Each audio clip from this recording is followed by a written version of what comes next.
Kita awali informasi pertama, Saudara. DPRD Riau mengutuk keras aksi genosida Israel terhadap Palestina di Gaza. Mengajak masyarakat Riau untuk bersama-sama memberikan bantuan dan mendoakan saudara-saudara yang ada di Palestina yang sedang berjuang atas kemerdekaannya. Sejak 7 Oktober hingga 5 November, lebih dari 9.500 orang tewas akibat aksi genosida Israel terhadap Palestina di Gaza. Korban kebanyakan anak-anak tidak bersalah. Sikap pemerintah Indonesia mengutuk keras kebiadaban Israel karena kemerdekaan adalah hak segala bangsa sesuai amanah undang-undang.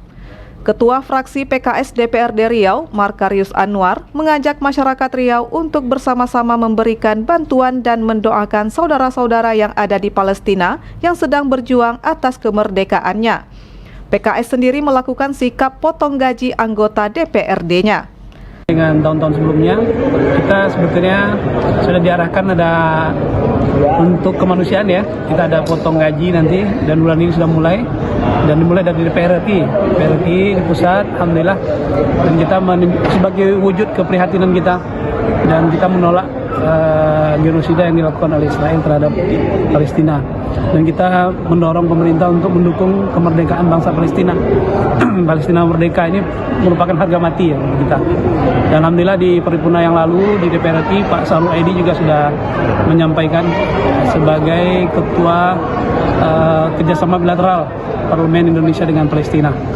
Itu sebagai bentuk keseriusan PKS di dalam mendukung dan membantu kemerdekaan Palestina. Sementara itu, Wakil Ketua DPRD Riau juga mengutuk kebiadaban Israel yang sudah membunuh hampir 10.000 warga Gaza yang tidak bersalah. Legislator Gerindra Dapil Dumai Bengkalis Meranti meminta dunia untuk berani mengintervensi negara-negara yang selama ini mendukung kebiadaban Israel, seperti Amerika dan negara lainnya. Justru mengutuk apa yang dilakukan Israel. Ini bukan persoalan, kita melihat ini bukan persoalan ketika Israel diserbu atau diserang Hamas pada tanggal 7 Oktober. Nah, kalau memang itu, ya Hamas yang dicari, jangan masyarakat sipilnya yang jadi korban. Sekarang coba kita bayangkan, sudah berapa banyak masyarakat sipil yang jadi korban kan? Orang tua, perempuan, anak-anak, nauzubillah min dzalik, kasihan. Nah, makanya kita mengutuk keras. Nah, pertanyaan kita, mana Amerika yang selama ini bicara HAM? Mana negara-negara Barat Eropa yang selama ini bicara HAM? Apakah karena memang Amerika, Eropa mendukung Israel sehingga menganggap bahwa HAM itu nomor 2? Tapi ketika berbicara negara lain yang tidak dukung Amerika, bahwa itu adalah HAM. Nah, makanya kita mengutuk keras dan berharap pemerintah Republik Indonesia punya sikap yang tegas dan sangat tegas dalam hal ini. Cukup nggak dengan bantuan hanya sembako, paket? Tak cukup.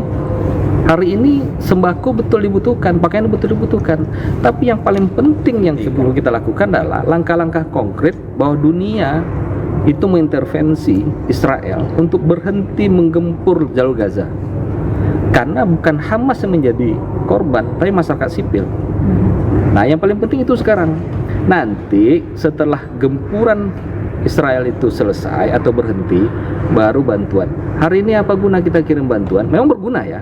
Nah, tapi kan korban-korban sipil sudah berjatuhan. Nah, tuntutan kita itu. Tentara, Bang. Tapi saya tidak presiden. Saya tidak bisa menurut. Kalau saya presiden, mungkin saya akan bicara dengan negara-negara yang pro hak manusia, hak asasi manusia. Ya kita intervensi bahwa harus dihentikan. Karena ini bukan persoalan lagi Israel menyerang Hamas, tapi berapa banyak masyarakat sipil yang dikorban dari gempuran Israel tersebut.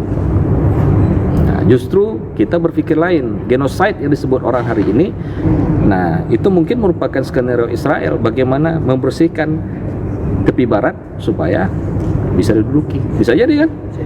Nah, pertanyaan saya sebenarnya, karena kami politisi, nah tentu berpikir, wah ini begini.